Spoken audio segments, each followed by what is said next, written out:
US Bangladesh একটা business ফোরামের সভা হচ্ছিল।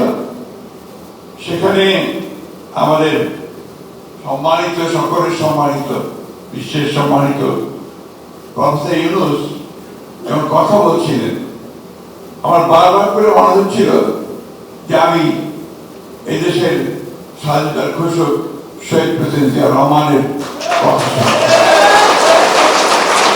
স্বপ্ন যে বাংলাদেশকে একটা গণতান্ত্রিক, একটা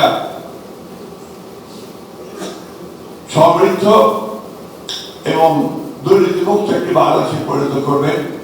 তার সমস্ত কথাগুলো সেই সময় প্রফেসর ইউনূসের কথা থেকে বেরিয়ে আসছিল। যে স্বপ্ন দেখতে হবে, প্রফেসর ইউনূস যে স্বপ্ন দেখেছেন, যে দেখছেন, এই স্বপ্নগুলোকে আমাদের সামনে এগিয়ে নিয়ে যেতে হবে।